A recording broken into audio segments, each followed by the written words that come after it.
नमस्कार, हमारे खास कार्यक्रम चर्चा में आपका स्वागत है। मैं हूं आदित्य श्रीवास्तव। चर्चा में आज बात मिशन इंद्रधनुष की।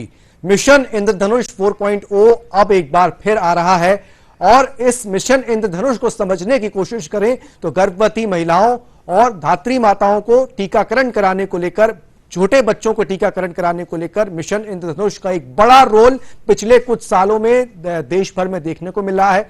2014 में इसकी शुरुआत हुई थी।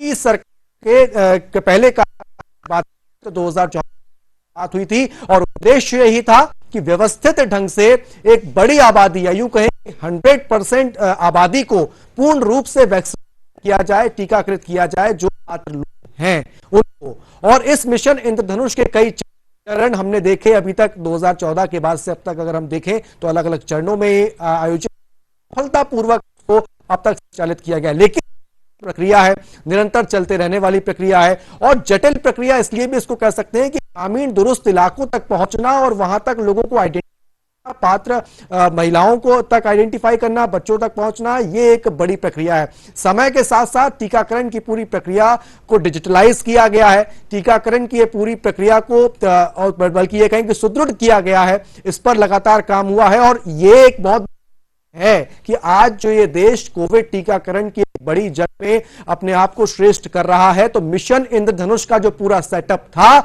वही आज इस पूरे टीकाकरण में देश के पूरे सिस्टम को साथ दे रहा है, देश के पूरे तंत्र को साथ दे रहा है। कैसे होगा अब मिशन इंद्रधनुष 4.0 की अगर बात की जाए, मध्य प्रदेश में क्या इसकी रूपरेखा बनाई गई है, कब कब ये 3 चरणों में मध्य प्रदेश में इसको संचालित करने की बात की जा रही है। और एक सबसे बड़ी टैगलाइन मिशन इंद्रधनुष दी गई है वो ये, जो ना पहुंचे हम तक, हम पहुंचेंगे उन तक। यानी कि जो लोग टीकाकरण केंद्रों तक नहीं पहुंच पा रहे हैं, पात्र लोग हैं, उन तक पहुंचने की पूरी एक प्रक्रिया मिशन इंद्रधनुष के जरिए बनाई गई थी। और उसको और फिर से इंद्रधनुष 4.0 की अगर बात की जाए तो उसमें भी अप्लाई करने की बात की जा रही है। लेकिन जिन्होंने ये टैगलाइन दी थी, जो हम तक, हम पहुंचेंगे उन तक, वो शख्स हमारे साथ मौजूद हैं। मध्य प्रदेश के राज्य टीकाकरण अधिकारी डॉक्टर संतोष शुक्ला जी हमारे साथ मौजूद हैं। संतोष शुक्ला जी, बहुत बहुत स्वागत करते हैं आपका हमारे इस कार्यक्रम में। मिशन इंद्रधनुष सर एक बड़ा प्रोजेक्ट, मोदी सरकार की फ्लैगशिप योजना है और आपकी तो पूरी एक देखा जाए तो अब तक की पूरी सर्वे क्षेत्र में ही निकली है। पूरी नौकरी आपने टीकाकरण बच्चों को, महिलाओं को करवाते हुए ही गुजारी है। और ये पूरा जो एक फ्लैगशिप योजना है जिसके जरिए हमें एक बड़ी आबादी तक पहुंचना है, वो अब तक हम पहुंचते आए हैं। सर, सबसे पहले तो किस तरीके से अब मिशन इंद्रधनुष 4.0 को समझें और किस तरीके से ये पूरा इंप्लीमेंट किया जाएगा, और जो आप ही की टैगलाइन थी, जो ना पहुंचे हम तक, पहुंचेंगे उन तक, से पहुंचेंगे उन तक, एक बार फिर। बिल्कुल सही कहा कि सघन मिशन इंद्रधनुष भारतवर्ष में एक वरदान साबित हुआ है। जहां पहले हमारे 50% भी पूर्ण टीकाकृत बच्चे और महिलाएं नहीं हो पाती थी, इस प्रकार की जो नई रणनीति बनी उसके तहत हमने न केवल अपने कार्य योजना देश के अन्य राज्यों, जिलों में और दूरस्थ क्षेत्रों की बनाई, बल्कि मोबाइल टीम का जो गठन किया गया उसमें हमने हाई रिस्क एरिया, ऐसे एरिया चुने जहां पे कि हमारी मोबाइल पॉपुलेशन रहती हैगी, खासतौर से ईंट भट्टे, क्रशर, झुग्गी बस्तियां हैं और हमारा घुमक्कड़ आबादी के लोग जो रास्ते में कहीं भी रुक जाते हैं और वो कहीं के नागरिकता का कोई आइडेंटिफिकेशन भी साथ में नहीं लेके चलते हैं, उन लोगों को चिन्हित करना। इसलिए IMI इसको शॉर्ट में बोला गया था, इंटेंसिफाइड मिशन इंद्रधनुष। उस IMI शब्द को हमने अपने हमारे जो प्रशिक्षित वैक्सीनेटर्स हैं और हमारे जो मिडलाइन मैनेजर्स हैं उनको ये बताया कि I for identification, M for mobilisation and I for immunisation, 3 शब्दों को आपको इस्तेमाल करना है। हम उन बच्चों का हेड काउंट करने जा रहे हैं घर घर। हमारे प्रदेश में 10 जिलों को चिन्हित किया गया है जहां पे कम उपलब्धियां हैं और वहां पे हम हर घर तक पहुंच के हमारे हितग्राहियों का चिन्हांकन कर रहे हैं। 2 साल के बच्चों का 1/1/2020 के बाद जो जन्मे हैं वो हमारे लक्ष्य में शामिल होंगे और वो गर्भवती महिलाएं जो टीकाकरण के लिए अभी जिनकी अपेक्षित है कि होना चाहिए और नहीं हो पाया, वो सब हमारे ड्यू लिस्ट में शामिल होंगे। जैसे ही ड्यू लिस्ट हमारी बन जाती है, हमारी कार्य योजना निर्माण हो जाएगी, हमारी कितनी टीमों का गठन करना हैगा, कहाँ कहाँ हमारे सत्र स्थल लगेंगे। ये बता दें कि ये मिशन इंद्रधनुष जब पहली बार किया गया था, आपको मालूम है कि 7 रंग इंद्रधनुष में होते हैं, 7 रंग, तो बच्चों का जीवन भी सतरंगी हो, यह अपेक्षा की गई थी। 7 दिवसीय अभियान होता हैगा। इस बार जो हमारा अभियान है 7 मार्च से प्रारंभ हो रहा है, 7 कार्य दिवसों में होगा। इसमें मंगलवार और रविवार हम इसलिए छोड़ देते हैं कि रविवार अवकाश का दिन है, मंगलवार और शुक्रवार प्रदेश में नियमित टीकाकरण का दिवस होता है, और बाकी अतिरिक्त दिवसों में हम लोग 7 दिवस का ये प्रोग्राम होगा।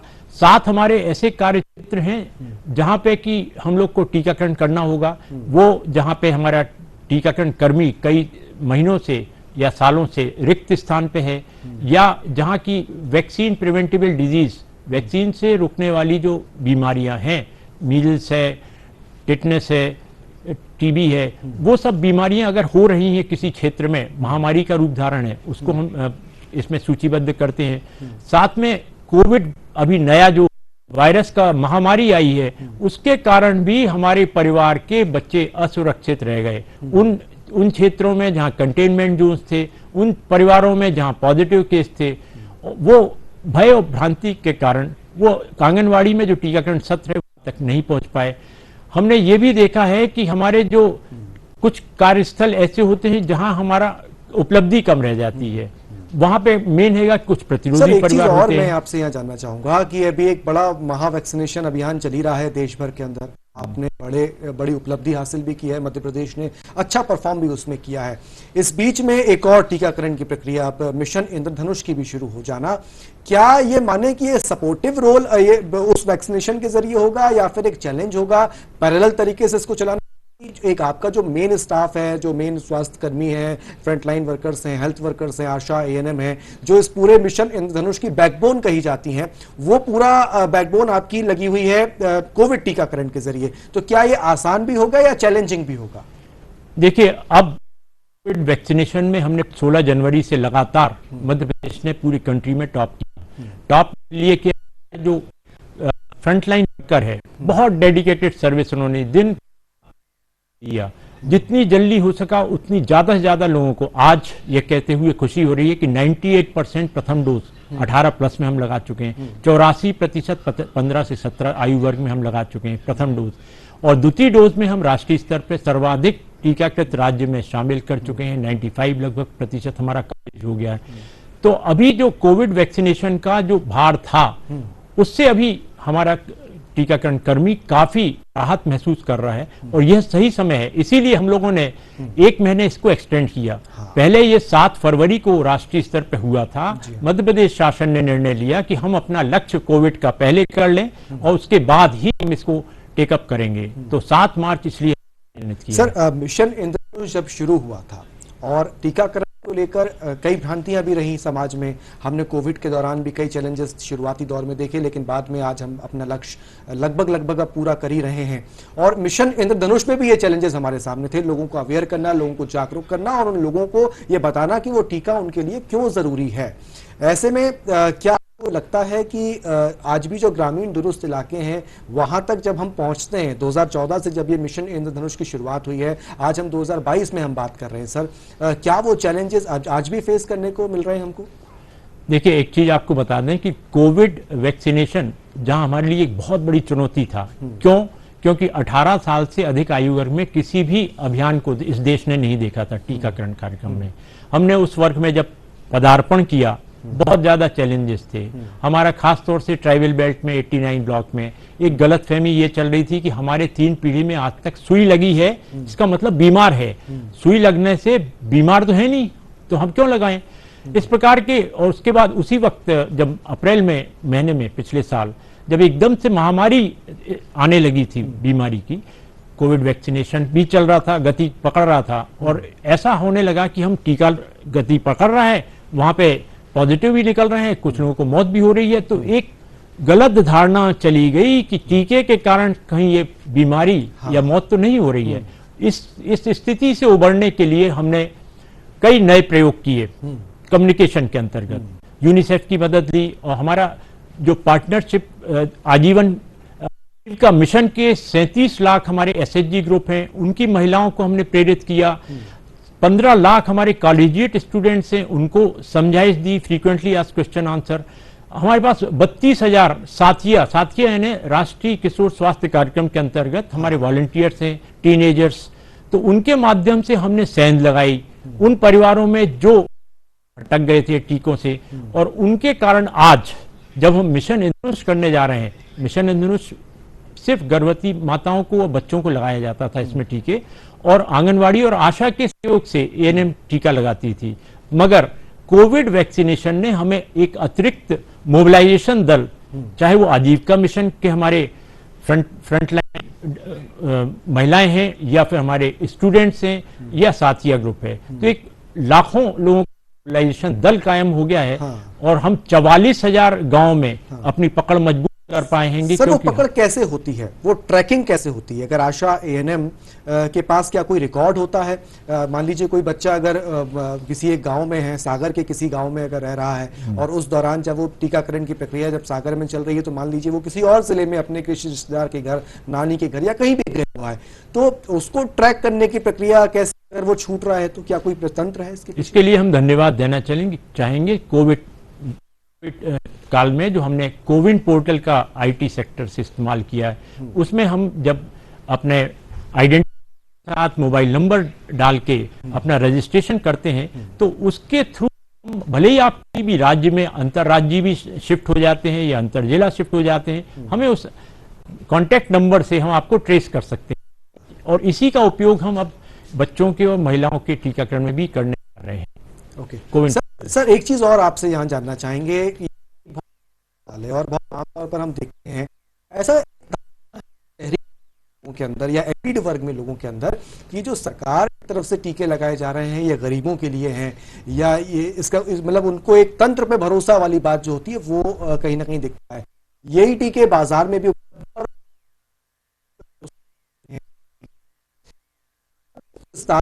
आप और आने की कोशिश करें कि कितने सुरक्षित है, और जो एक इसको अगर पार्टी समाज में की जाए ये ठीक है।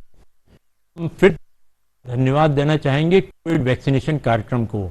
जब ये प्रारंभ हुआ था तो हमारा प्राइवेट सेक्टर भी जुड़ा था और शासकीय तंत्र भी जुड़ा था। जैसे ही निःशुल्क कार्यक्रम के अंतर्गत चिन्हित किया गया कोविड वैक्सीनेशन, लोगों को इसकी महत्ता मालूम चली कि कितने अच्छे ढंग से कोविड वैक्सीनेशन, कितने अच्छे सुपरविजन के तहत, कोल्ड चेन की कितनी व्यवस्था के अंतर्गत हम टीकाकरण कर रहे थे।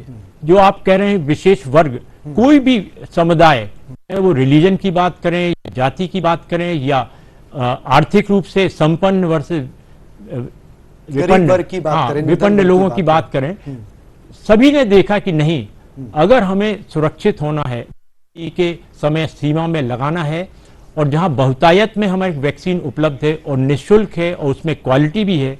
और इसके बाद लोगों ने ये भी देख चालू किया कि जब हमारा डेल्टा का वेव चल रहा था और उसकी जैसी की दर बढ़ी तो उसके बीमार भी हुए, तो लोगों को कॉम्प्लिकेशन 98% कॉम्प्लिकेशन नहीं हुआ था, रिसर्च पेपर ने बताया। तो लोगों का आकर्षण टीकों के प्रति हुआ, विश्वास ज्यादा हुआ, और टीकों की विश्वसनीयता के साथ सुरक्षा का एक कवच है, यह भी भान हुआ लोगों को। सर, टीकों की सुरक्षा इसको लेकर क्योंकि आप भी जानते हैं, हम भी जानते हैं कि वैक्सीन जो होती है उसको रखने को लेकर एक पूरा एक टेम्परेचर उसका होता है, उस टेम्परेचर के अंदर हमको रखना पड़ता है। वो पूरा वो तंत्र किस तरीके से काम करता है, किस तरीके का वो तंत्र है? वो वैक्सीन अगर मान लीजिए भोपाल से आपने भेजी है और अलीराजपुर झाबुआ में कहीं अगर वैक्सीन लगनी है, तो कैसे वो एक टेम्परेचर में तय तापमान में रहती है, कैसे किया जाता है, अगर हो गई या नहीं हो गई, इसकी जानकारी आपको मिलती है? देखिए, एक आईटी हमारा ऐप है eVIN, electronic vaccine intelligence network system, UNDP की मदद से प्रदेश में हम 2014 में सबसे पहले भारतवर्ष में हमने लॉन्च किया, मध्य प्रदेश में। और इस यहाँ के भोपाल में बैठ के हम 1250 हमारे जो कोल्ड चेन पॉइंट्स हैं उनमें खाव की स्थिति का मूल्यांकन कर सकते हैं। क्या स्टॉक मैनेजमेंट, कोई शॉर्ट एक्सपायरी तो नहीं है, ये भी हमें ऐप में। दूसरा हमें भी दिखता है कि किस उपकरण में कितना टेम्परेचर है, 2 से 8 डिग्री तापमान में वैक्सीन सुरक्षित रहती है। अगर माइनस में जा रही है वैक्सीन, कुछ वैक्सीन है जो माइनस में, पोलियो है या मीजल्स है, वो -20 तक अपने को सुरक्षित रखती है, मगर अन्य वैक्सीन जो है 2 से 8 तापमान पे ही रहती है। तो अगर आपका टेम्परेचर फ्लक्चुएट करता है तो उसका अलर्ट हमें सुपरवाइजर से उन तक पहुंच जाता है और हम तुरंत उसको रेक्टिफाई कर लेते हैं। यहाँ यह कहते हुए बहुत खुशी हो रही है, वैक्सीन का storage transport system Covid vaccination में हमने जो अनुभव प्राप्त किए हैं वो लाजवाब। एक भी वायल ब्रोकन नहीं हुई है, एक भी वायल। हमने 9,72,00,000 डोज बचाए हैं इस टेक्नोलॉजी का उपयोग। सर, आपको लगता है कि जिस तरीके से जब कोविड की वैक्सीन आई तब हमने देखा कि जिन लोगों को हल्का बुखार आ रहा था या अनईजी सा फील हो रहा था, हाथ पांव में दर्द हो रहे थे, हम ये मानते थे, आप लोगों के द्वारा भी कहा जा रहा था कि इसका मतलब वैक्सीन असर कर रही है। इससे पहले बच्चों को भी जब टीके लगे सालों से, तो ये कहा जाता है कि जिस दिन टीका लगा तो हो सकता है बच्चों को बुखार आए या इस तरह की चीजें हुए। लेकिन हम देख रहे हैं कि प्रक्रिया भी इस देश में अब शुरू हो रही है। बाजार में हम देख रहे हैं कि पेनलेस टीका, दर्द नहीं होगा बच्चे को, आप ये टीका लगवा लीजिए, और बाजार में एक बड़ी कीमत पर वो टीके उपलब्ध हो रहे हैं। आपका एक लंबा अनुभव है सर, चाहूंगा कि आपकी इस पे क्या प्रतिक्रिया है उन लोगों को, उन माँ बाप के लिए कि जो बाजार में जब पहुंचते हैं और पेनलेस वैक्सीन भी मिल रही है और ये वैक्सीन भी साथ मिल रही है। कि यूआईपी के नाम से भारतवर्ष में टीकाकरण कार्यक्रम 1985 में चालू हुआ था, यूनिवर्सल प्रोग्राम, और में भारत शासन वैक्सीन का प्रदायगी है, उपकरणों का प्रदायगी करती है। जरूर हम देश में हम मार्केटिंग वैक्सीन गवर्नमेंट लेवल पे अच्छे पाए। ये मार्केटिंग स्ट्रेटजी के तहत पेनलेस वैक्सीन उपलब्ध मार्केट में, दिस इज माई एक स्ट्रेटजी है मार्केटिंग ऑफ वैक्सीन की। और अब जब कोविड वैक्सीन में हम 11 करोड़ लाख लोगों का टीकाकरण कर चुके हैं, तो भी टीका लगा, जिसको भी एहसास हुआ है लगाने का, उन्हें हमेशा एक ही शब्द, मुझे तो मालूम ही नहीं चला, अब लग गया। तो न केवल विश्वास बल्कि उनको डबल सुरक्षा का एहसास भी होने लगा। सर, मध्य प्रदेश कितने जिले जो मिशन इंद्रधनुष के तहत आपने लिए हैं और कैसे मिशन को लेकर बात की जा रही है? इसमें मध्य प्रदेश में जो 10 जिले हमने, पहला है जबलपुर संभाग, जबलपुर, छिंदवाड़ा, मंडला और सिवनी। इसके बाद ग्वालियर, दतिया और मुरैना ग्वालियर संभाग के हैं, सागर दमोह सागर के हैं, और सतना रीवा संभाग। ऐसे 10 जिले हैं जहां की टीकाकरण का जो और HIMS रिपोर्ट के आधार पर सिलेक्शन ऑफ डिस्ट्रिक्ट प्रशासन तय करती है किनको है किनको नहीं। तो सभी राज्य अलग अलग जिले चुने हैं, मध्य प्रदेश के 10 जिले हैं। सर, लक्ष्य क्या है? हर बार हर मिशन इंद्रधनुष के दौरान आप लोग एक लक्ष्य तय करते हैं अपना, बात लक्ष्य क्या तय रखते हैं? हमारा लक्ष्य है 90% पूर्ण टीकाकृत करना है हर जिले में। प्रदेश में 52 जिले हैं, हर जिले में करीब 20 लाख बच्चे जन्म लेते हैं और 23 लाख गर्भवती महिलाएं होती हैं। तो उनको पूर्ण टीकाकरण के कवच में करना और 90% न्यूनतम दर रखना है। और इसलिए इस मिशन इंद्रधनुष में हम 0 से 2 वर्ष के बच्चों का और साथ में वो गर्भवती माताएं जो आंशिक टीकाकृत है, इनको टीकाकरण करना। सर, एक पोर्टल स्वास्थ्य मंत्रालय की तरफ से बनाया गया है, जैसे कोविन काम कर रहा है आपने बताया, उस कोविन के तहत ही एक पोर्टल स्वास्थ्य मंत्रालय बनाया है और उस पर पूरा अपडेशन दिखाया, वहाँ पे भी व्यक्ति अपना देख सकता है। वो किस तरीके का पोर्टल है? वो IMI पोर्टल नाम आएगा। उसमें हम जो तैयारियां चल रही हैं, प्रिपेयर्डनेस, उसमें हम अपना माइक्रो प्लान उसमें एंटर कर देते हैं। इसके बाद जब टीकाकरण हमारा 7 तारीख मार्च से चालू होगा तो रिपोर्ट रिटर्न्स भी उसी के माध्यम से होगी। प्लस अगर कुछ बहुत अच्छा टीमें काम कर रही हैं तो उनकी फोटो अपलोड भी कर सकते हैं। अच्छे सर,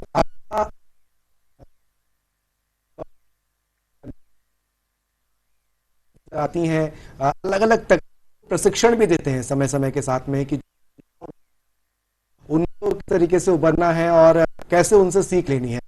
ट्रेनिंग सेशन भी धनुष के, और हर बार क्या वो नई बातें उनको बताई जाती हैं कि आप क्या नई चीजें सामने आ सकती हैं? देखिए, एक चीज बता, अनुभव ज्ञान परिष्कृत होता है और वही हमारे टीम के सदस्यों के साथ भी लागू है, चाहे वो एएनएम हो, सुपरवाइजर हो, आंगनवाड़ी या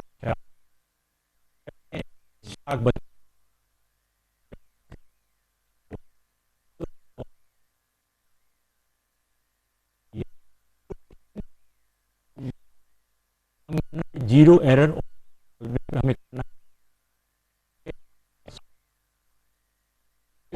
और गौरव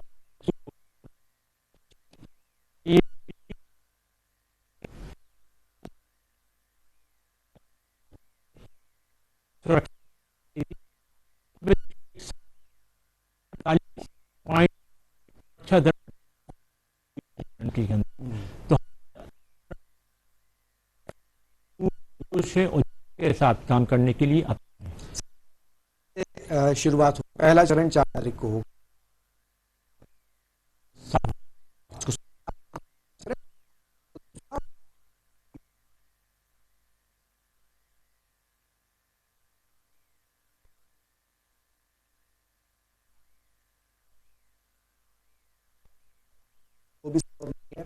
कैसे उसका प्रचार प्रसार किया जा रहा है? पहला प्रचार आज ही है, आपने जो बुलाया उसके लिए धन्यवाद। चर्चा के माध्यम से, दूरदर्शन के माध्यम से, चैनल्स के माध्यम से और साथ में हम हर गांव में और हर वार्ड में बैनर, पोस्टर, हमारे चलित वाहन, माइकिंग, उसमें जो इम्प्लीमेंट भी कराएंगे। सर, शहरों में जो टीका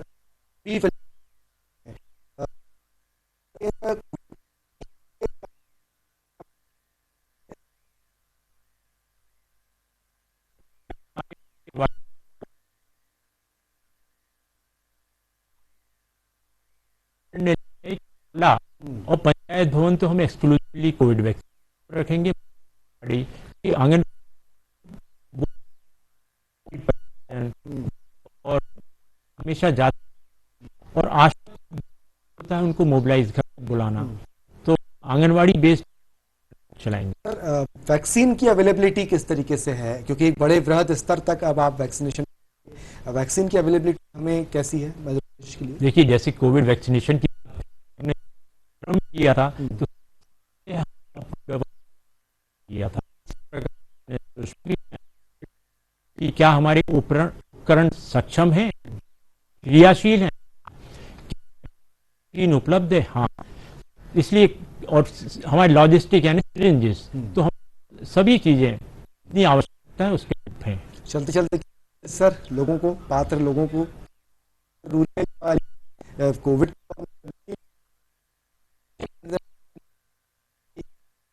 बच्चों के लिए 0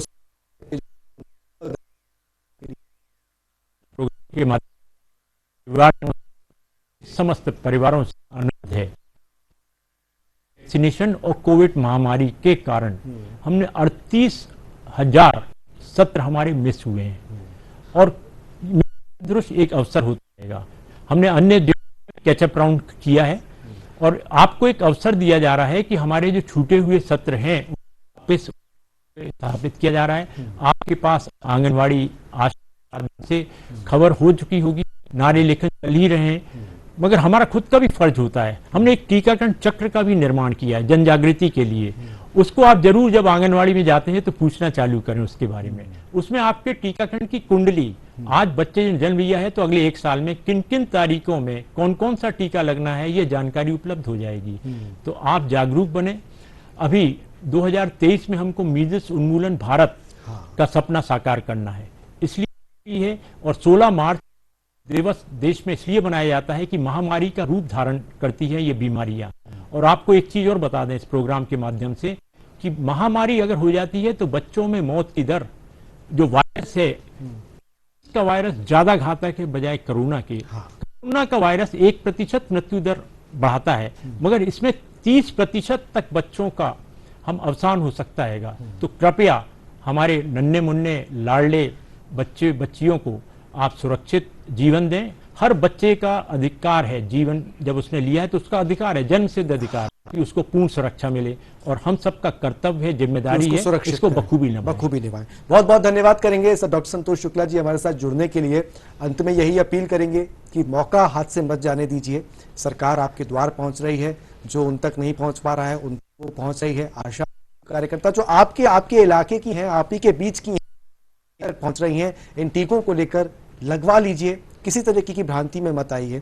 इस बार फिर हमको जो लक्ष्य मिशन इंद्रधनुष 4.0 का रखा गया है उसको पूरा करना है, और उसको पूरा करना ये जनमानस की भागीदारी से ही होगा और हम सब मिलकर करेंगे, मुझे ऐसा विश्वास है। सर बहुत बहुत धन्यवाद करेंगे हमारे साथ जुड़ने के लिए। फिलहाल इस कार्यक्रम में इतना ही, दीजिए इजाजत, नमस्कार।